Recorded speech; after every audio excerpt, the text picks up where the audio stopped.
Hi, my name is Leah, and today I'm going to be doing a wrap-up of the 7 books that I read in both February and March. I chose to combine the 2 months because I didn't really read a lot separately, so we'll just start from there.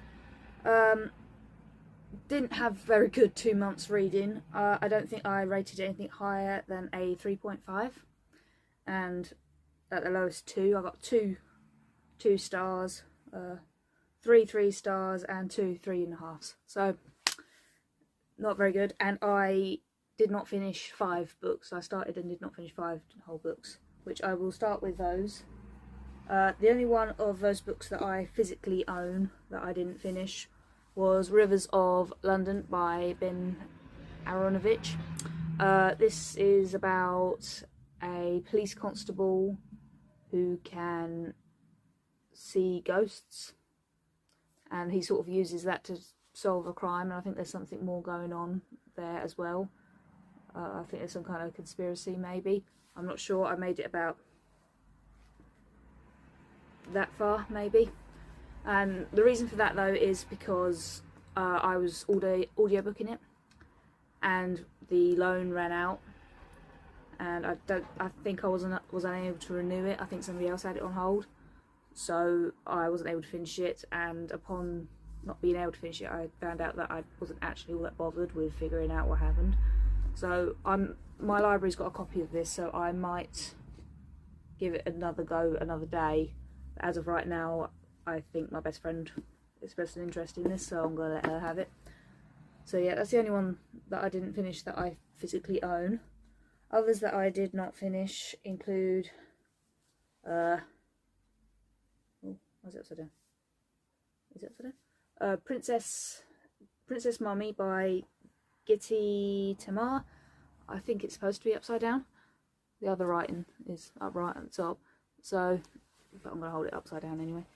I'm not entirely sure what this was about.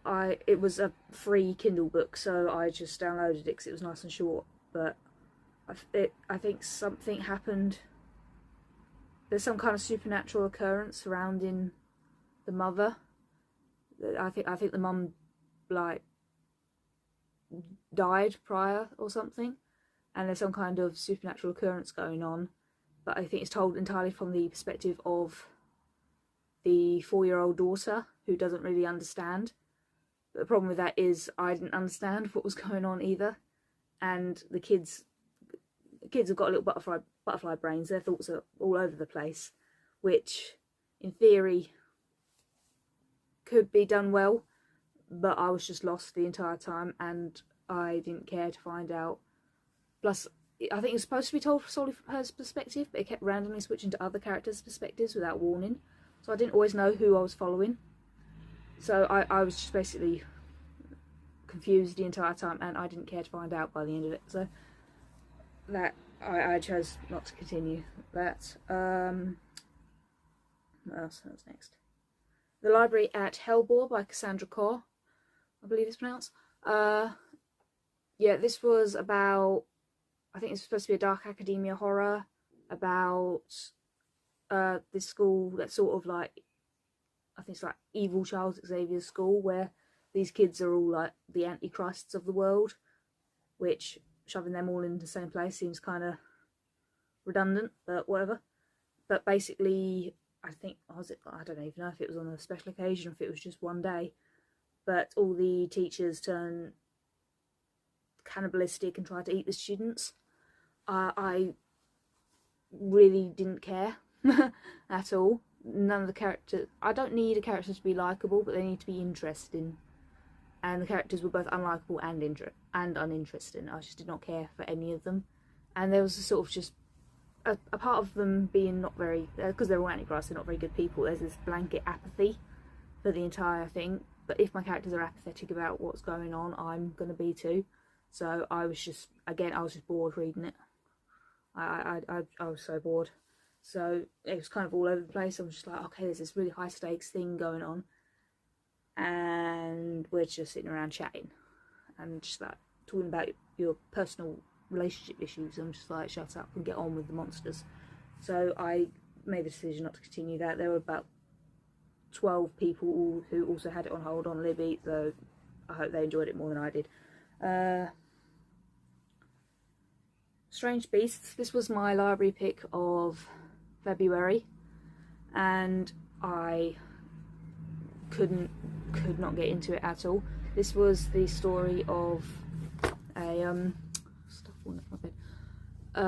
the daughter of, I can't even remember their names, the daughter of Mina and Jonathan Harker from Dracula, and the daughter of Moriarty from Sherlock, teaming up to find a monster. They worked for some kind of monster hunting thing. And one thing I did like about it was the fact that it followed the canon of the Dracula book. I've not read any Sherlock stuff, so I can't speak for that. But it sort of followed the canon of the Dracula book, which I liked. Because so many adaptations follow the whole Mina is Dracula's fated mate thing. And like, I actually quite like the Mina of the book more than any adaptation that I've seen so far. So I liked that. That being said, we didn't really meet Van Helsing, but the way he's talked about does not really match up with the quite cool, kooky guy that you get in the book. I quite like Book Van Helsing, and he seems like a bit of a bastard in this story, so I didn't like that. But the main thing I didn't like was about half a book's worth of information was delivered in like the first chapter. There was no mystery around, because like the main character's got like this secret, but and it could have been like this really high tense thing, and like, okay, well maybe we can get a little hint of it and learn more about it later or something. But no, instead they just literally threw all the information right there in the first chapter. I was just like, okay, feels like there's no tension here. Like that could have been like a really cool mystery, but you just instead revealed it right from the get-go.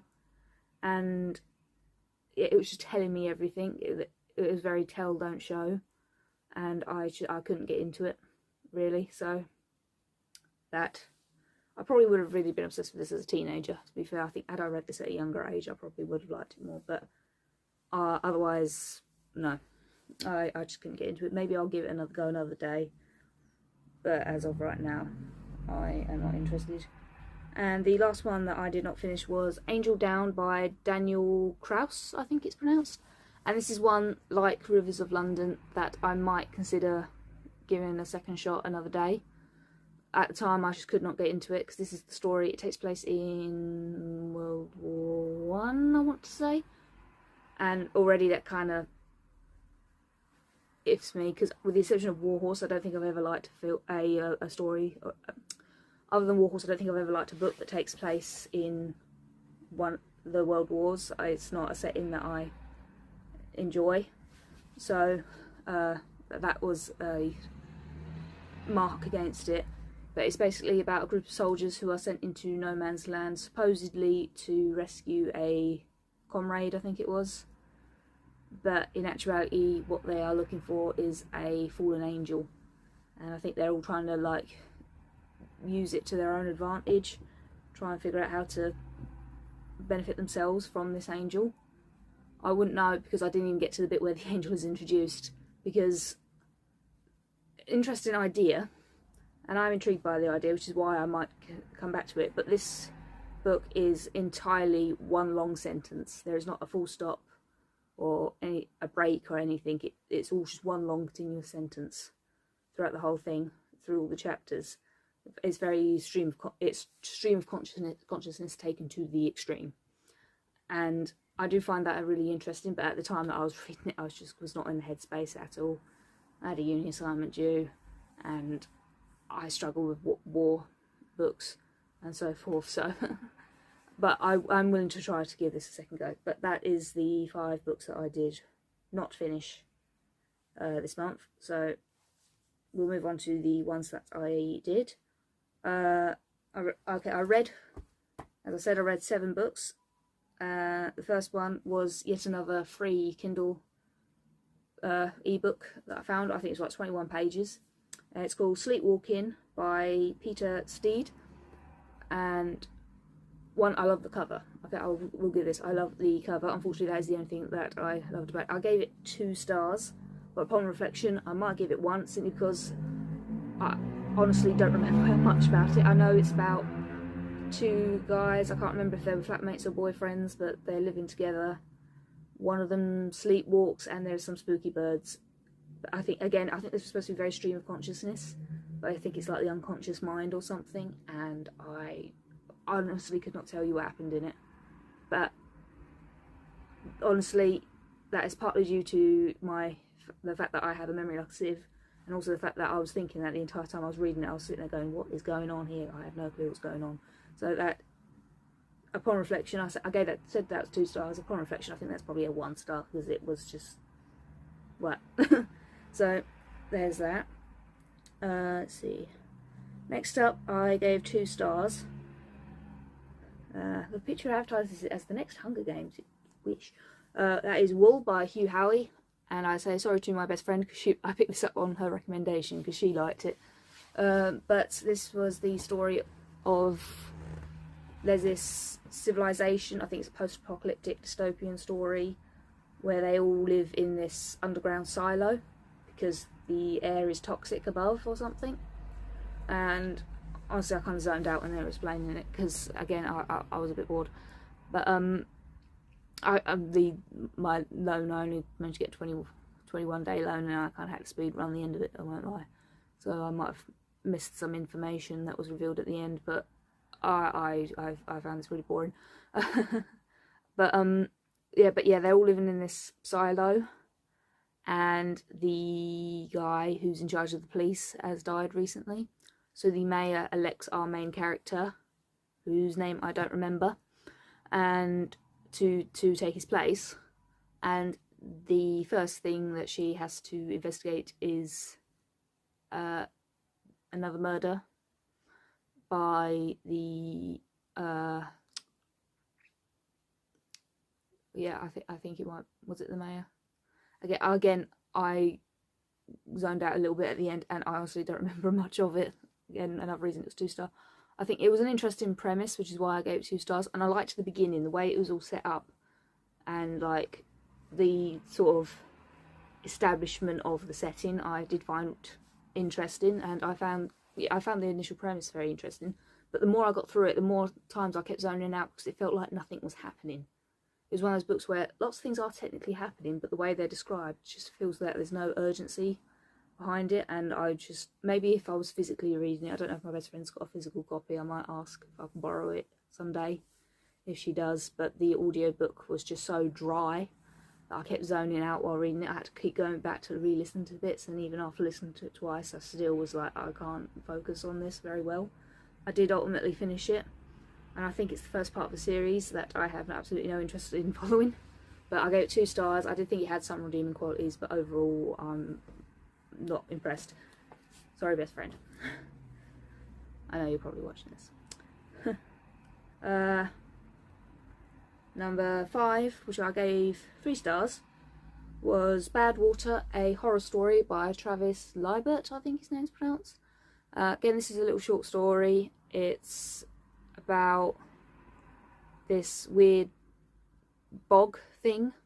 I don't really remember much of the plot, but like there's this, there's this like bog, marsh place where people go missing quite frequently, and our main character is trying to find out why that is. And I think he's part of like the recovery efforts of trying to find these dead bodies, but there's like one little part that they're not supposed to go to, and I read this like 2 months ago now, so I'm struggling to remember. I do remember that I really enjoyed it, which is why I gave it 3 stars. So, but yeah, and people go missing in this little bit that we're not supposed to go to, but his superiors are like, you're not allowed to go there, it's too dangerous even for us, it's best to just let them lie. But he goes anyway, and he ends up uncovering this like supernatural, creepy force that is involved in this area of the woods. And I found the tension quite interesting, and some of the ideas were quite creepy. I probably need to give it another reread. I think I've already uninstalled it, but I could always reinstall it if I wanted to. But I did enjoy this when I read it, and I need to reread it in order to refresh on exactly what happened. But the sort of forest horror and this sort of almost Lovecraftian thing going on behind it. It's very, you quite understand, all you know is that it will drive you insane type story. But I did enjoy it while reading it, so yes, probably didn't hype that up very well, but yeah, it's been 2 months. I've read other things since. Number 4, probably I think the only one that I actually physically own that I finished this month, is I've read Verity by Colleen Hoover for the first time. I audiobooked this and I gave it 3 stars. This is the story of Lowen, and she is a struggling author. Her books aren't really getting picked up and she's really broke, and one day she is offered the job to ghostwrite the remaining books in a series for Verity, this very, very popular sort of horror, crime, thriller-y author. There's an ice cream van outside. And who, Verity has been in an accident and is now sort of catatonic. She doesn't move or interact with the world in any way and has to be cared for 24/7. So Lowen is recruited to basically come to her house and live there for a while and dig through all her notes and so forth to try and figure out what the story is so that she can complete it for her. However, she discovers a manuscript that looks like it is Verity's autobiography, and as she's reading it she starts to realise that Verity might not have been the sweet and loving wife and mother that she presented herself to be to the world. And what's more, she starts to suspect that Verity is not actually catatonic, and that she might be completely able, and she might be watching her and planning something and so forth, which interesting premise, and those parts were really good. The thing that bunged it down to 3 stars for me is the main character is kind of unlikable and not interesting enough to justify that. Again, you can have an unlikable character as long as they're interesting. She's not very interesting and she's not likeable enough to make up for the fact that she's not interesting. She's very blatantly pursuing a man who is married. And okay, yeah, his wife's like a borderline vegetable supposedly, but even she starts to suspect that the wife might not be, and like it just happened. It's not a long-term thing, it's fairly recent, so she's actively pursuing this guy. I will say what was it? Yeah, the opening was interesting. The first line will definitely have you hooked. That was definitely interesting. But yeah, beyond that, the main character was just not likeable at all. And I'll give this, she was quite active in trying to figure out what was going on with Verity. She wasn't like just standing by, she was trying to figure things out. I think the school rush was just coming out. But sorry if you hear the sound of children in the background, I don't know if it will be picked up. But yeah, other than that, and there was just if you're someone like me who does not like reading sex scenes, who finds them quite boring, I'm fine if they're like plot relevant, but when they're just thrown in there for the sake of it, and these felt like they were thrown in there for the sake of it, there's just so much sex in it. Such a short book, I feel like if you cut all the sex scenes out of it, the book would be like that length.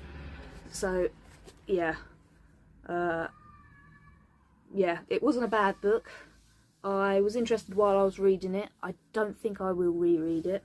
This is only my second Colleen Hoover book, and I think it's like one of her, like, I think she might have written 1 or 2 other thrillers, but yes, so far I'm not having an awful time with Colleen Hoover. I gave It Ends With Us 4 stars, so.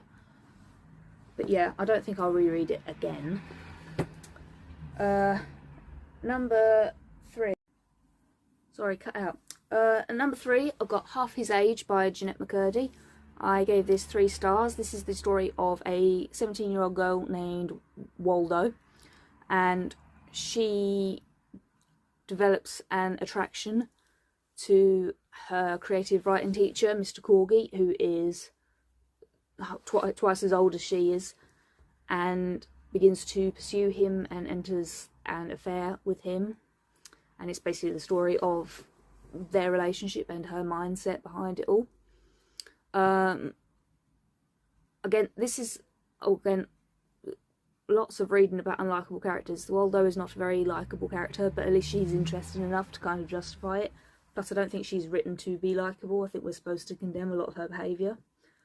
The thing I found interesting about it is she's not a passive participant in this inappropriate relationship, which I think the only book I've read that's similar to this is His Dark Vanessa, whereas that girl is very much a victim. Waldo is actively pursuing him. She's the one who initiates it all and so forth, and I think it's supposed to be a bit more of a character study of a girl who has been raised to have very problematic attitudes towards men and sex and relationships and so forth. She's clearly a girl who doesn't quite know who she is and is basically pursuing this to feel a part of her that she feels needs filling. Yeah, so I did find that interesting. Any main problems I have with this is a lot of it felt like it was a lot of shock value involved. Like, again, like Verity, there was a lot of sex scenes involved, and I know part of this is it's about a teenager who's in a sexual relationship with an adult, and I did Google it at the time. I think it takes place in Alaska, and I think 17 might be the age of consent there anyway. But the fact that he's her teacher, either way, that's very inappropriate. And to be fair, she does turn 18 at about the halfway point. So it feels wrong to say to be fair about that situation. That's just the truth. But yeah, it was an interesting perspective to it. She's not a passive person in this. She's not completely I was about to say she's not completely the innocent victim. She is the pursuer in the relationship. But it's very much a character study of why she does these things. I didn't find her a particularly relatable character, but we're very, very different people. But I found her head to be an interesting, if not very nice, place to be. So yeah, but there's a lot of sexual content, and I don't like reading sexual content, and some parts of it felt like they were put in there kind of for shock value rather than because they had a story to tell. Like, there's this one scene while she's on her period that I'm like, what? Did that really need to be there?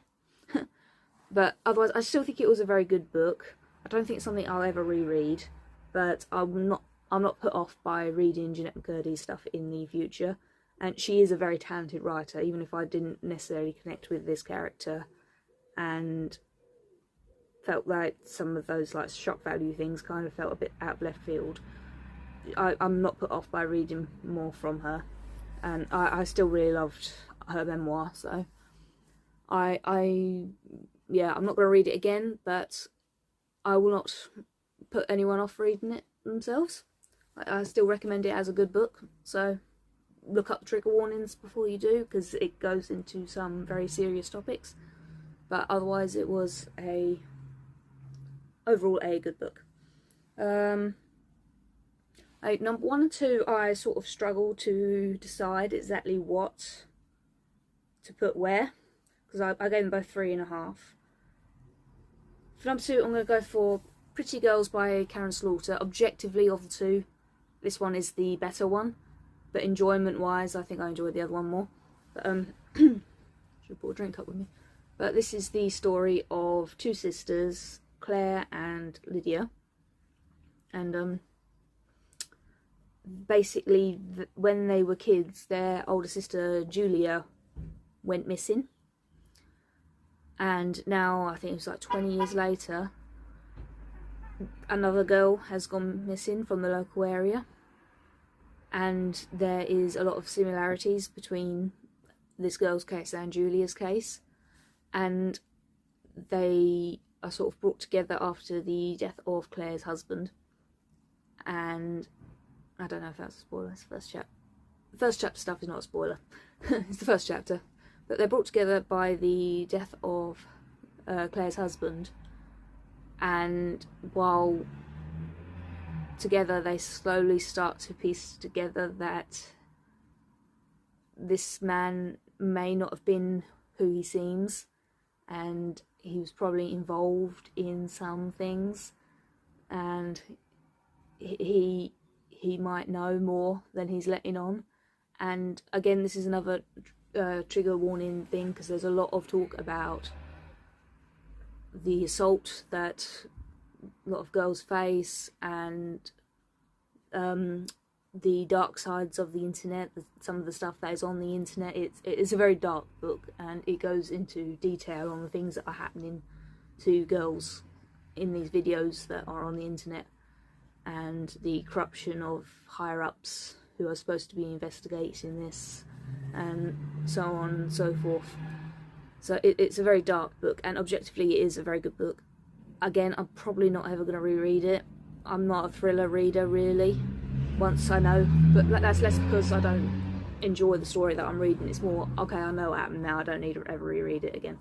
So that is that, but it is objectively, and it's a very quick read. It did not take me long to get through it. This was my March library book.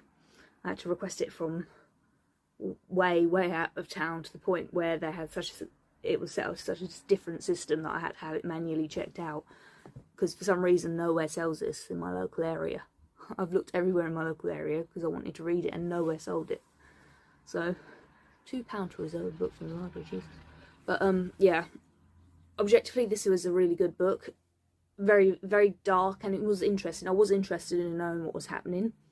At no point did I ever feel the need to put it down. I'm probably never going to reread it again. But yes, I gave it a 3.5. It was a decent book. It told the story it needed to tell. There are a few nice twists. There were one or two twists that happened that I did not expect at all. And the main characters, though flawed, are relatable enough to be semi-likeable. So I think my main favourite character in it was the character of Rick, who is more of a side character, but he seemed like the most likeable one there to me. So, but yes, that is that one. I know it's very popular, and I finally read it. It's my first ever Karin Slaughter. I'm not put off by giving her a go in the future. So yeah, so as less because it was amazing, and more by default really. My number one book of both March and February was These Mortal Bodies by Elspeth Wilson, and this is the only cover I could find on the internet, but there's another cover that was so pretty. But yeah, this is about Ivy, I think her name was. I don't remember. It's told in first person, so I don't remember her name. I barely remember the names of characters when it's told in first person, to be fair. But she is accepted into this very prestigious, I don't know, this very well-to-do school that has a lot of like secret societies, and it's very dark academia sort of story. And she befriends these girls and develops a liking for this boy, but all of them might not necessarily be who they seem to be, and so forth. And I liked the vibes and the setting of this book.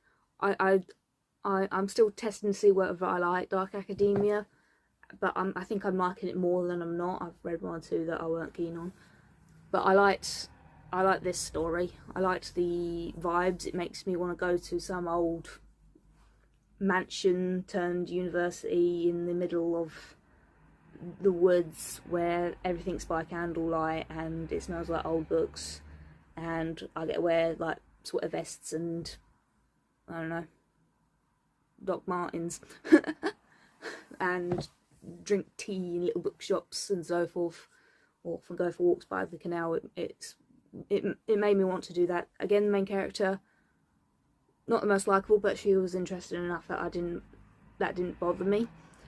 and her friends, again, not very likeable, but I think they're very much flawed characters, and they had redeeming qualities and negative qualities as well. So though I might not have necessarily wanted to be friends with these people if I knew them in real life, I did find them interesting to read about, and reading about their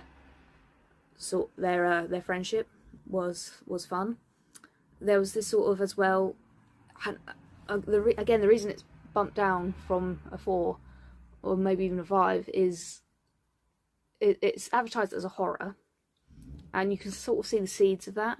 But I came out of it feeling like I'd read half a book, because there's like this secret society that all the girls are part of, or at least the girls are like, or these girls are a part of, and there's this sort of history of witchcraft. The school was like founded by these women who were accused of being witches, and it's sort of very embedded into the history of the place, and there's like these rituals and so forth that members of this club have to go through, this sorority type thing have to go through, and all of that was like quite interesting, because it's very of the earth type magic rather than like robes and wands and so forth. And I thought it was really interesting. They didn't start touching on, like, because there's sort of an ambiguity about whether the witchcraft is real or not. But I kind of felt like I read half a book, because it felt like it didn't delve into that as much as it could have. So I'd be interested in reading more from this author. But again, I think I needed more. It had everything that it needed to be this really cool witchy horror book. It just felt like it was scared to actually commit to the witchy stuff. But yeah, I gave it a 3.5. I think it's probably the one that I enjoyed the most that I've read these past 2 months. So yes, I'm going to take a break and have a drink. But yes, those are the 7 books that I read in the past 2 months, in February and March. So yeah. Okay, back, had a drink. Talking a lot hurts my throat, apparently. Plans for April. I have started 2 more, well, 3 technically. I started Dracula all the way back in January, because I had a bit of a audiobook slump, so I decided to re-listen to Dracula, and I intend to finally finish it this April. I'm in vampire mode right now. I said that at the end of January for February, but I intend to actually make that a reality this time. I want to finish Dracula, and then I've got these 3 here that I know I definitely want to get to. My April loan from the library is Certain Dark Things by Silvia Moreno Garcia. I know she wrote Mexican Gothic, which I have not read, but I intend to read this. It's nice and short, which is good, because I am both out of town at the end of the month and have an assignment due, so nice and short, so that's good. All I know, I think, it's got an ancient Aztec vampire, blood drinking creatures. I think they're vampires, but I'm keeping to the vampire theme. I've kind of got a loose plan going on with reading vampire books for this, so I'm going to read that. Otherwise, I'm kind of only skimmed the back of it. I don't really know much about what's going on other than the vampire thing, so I'm going to be reading that. I said I was going to read this in February and didn't. The Vampires of El Norte, again. I think this is Mexico. Is this also Mexico? Oh, Mexico City and Mexico. Okay. I don't really know. Where's Mexico City? I don't know where Mexico City is. I'm not very knowledgeable about where places are. But, I'm going to read this again. I've only kind of skimmed what the back is about. All I know is that this is the author of The Hacienda, which I loved. So I plan to read that, and I'm finally I'm going to read it this month. I'm going to read it, because I've been telling myself I'm going to read this for about, I don't know, 9 months now. I'm finally going to read it. I need to read it before the TV show comes out, especially now that we've finally got a date. I don't know if that's the UK date or just the American date, but 7th of June, if that is the date it comes out. The season 3 comes out in the UK. I'm going to be insufferable in the entire build up to it, and I hope to get to these, but if I don't, it's not the end of, well, I mainly hope to get to this one, and that's Spike and Drew, which is on my 26 books I want to read in 2026, and it is vampire themed. These two are both on there as well, so hopefully I can get at least 3 out, because I have finished 1 book on that entire list so far, and we are 3 months into the year. And I love Spike, I love Drew, I love Buffy the Vampire Slayer. Why did they cancel the reboot? Whoever you were, Mr. Executive, who made that decision, I hate you. And A Dowry of Blood, again, I know is a Dracula retelling from the perspective of one of his brides. I want to read it. I've started as well. The books that I've started are A Dark and Drowning Tide by Alison Saft. I'm 3 chapters into it. I've been audiobooking this. I'm really hoping I like it. If nothing else, this cover is okay. But this is the Illumicrate edition. And it's got the American cover underneath, and it is so pretty, and I want to face it out on my bookshelf, so I'm hoping that I like it so that I can keep it. Because if I don't like it, I'm not going to want to keep it. I want to keep it. I want to keep it. But yeah, I'm still figuring out what this is about, but I think it's about 2 rival students of this same mentor who are on this expedition for something. I think I'm still piecing together exactly what that is. And a murder occurs and they have to work together. And I believe it is a love story between these 2 girls as well. I don't think either of them are human. I think one of them... What did they say they were?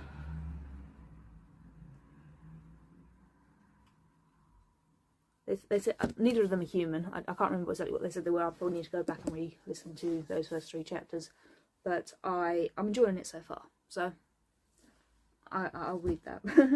And I've started The Fourth Wife by Linda Hamilton. I'm reading this on NetGalley, even though it is already out now. But I have the ebook on NetGalley, so I'm just going to read it there. This is about a girl named Hazel, I think her name was. And she is part of this Mormon community. And she is basically married to a man as his 4th wife, because they all engage in polygamy in this community. And I think the house that she is made to move to with all his wives all living together might be haunted. I don't know. I'm not actually that far into it. I think she's literally just arriving at the house now at the time that I'm reading this. And hopefully I'll get to this, simply because my library loan is due back in like 15 days. Strange Buildings, I liked the other 2 books that he wrote, so I think Uketsu's a he. I liked Strange Pictures and Strange Houses, I think it's called. Yes, Strange Houses. And I will hopefully get to that. I have no clue what it's about. Some strange buildings, that's all I know. I think it's longer than his other 2, so. But yeah, those are my loose reading plans for April. So I will hopefully check in with you at the end of the month with what I think of what ones that I do read. And until next time, goodbye.